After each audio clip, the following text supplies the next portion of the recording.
In this last segment of the fluid and electrolyte disorders, we're going to talk about disorders of phosphate and magnesium. So let me share the PowerPoint with you.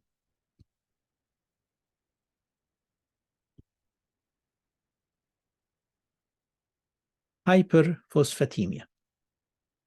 This is the normal level of phosphate in the blood, 3 to 4.5 milligram per deciliter. The clinical manifestations of hyperphosphatemia, usually the hyperphosphatemia results in hypocalcemia. So the patient gets some irritability.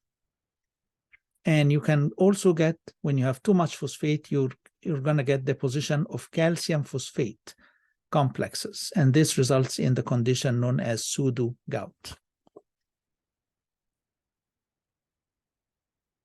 What are the etiology of hyperphosphatemia?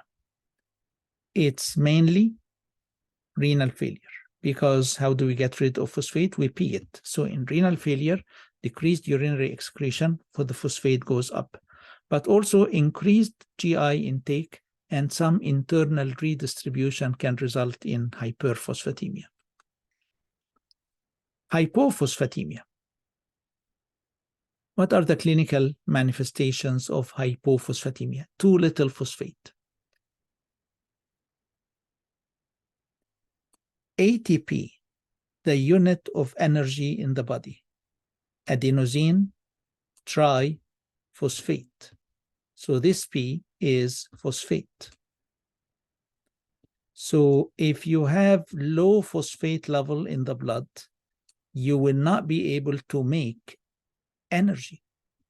You will not be able to make ATP because you don't have that P, you don't have that phosphate. So imagine when the intracellular energy level goes down. Early, you get decreased myocardial contractility. Later, you can get heart failure. Early, you get proximal muscle weakness. Later, you get muscle destruction, rhabdomyolysis. So these are the manifestations of hypophosphatemia. And the etiologies of hypophosphatemia: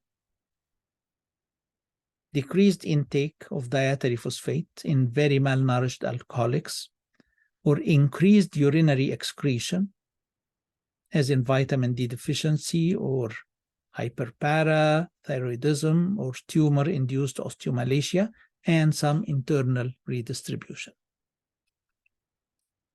Moving on to magnesium. That's the normal level of magnesium in blood, 1.7 to 2.2 milligram per deciliter. What are the clinical manifestations of hypomagnesemia? Associated with hypomagnesemia, you can have hypokalemia and hypocalcemia. And hypokalemia will cause cardiac arrhythmias, and hypocalcemia will cause tetany, neuromuscular irritability. So with hypomagnesemia, the same causes of low magnesium will result in low potassium and low calcium. If you give diuretics, if you give too much diuretics, not thiazide diuretics, because thiazide diuretics increase calcium. If you give too much Lasix, the patient pees a lot, so the magnesium level goes down, the potassium level goes down, and the calcium level goes down.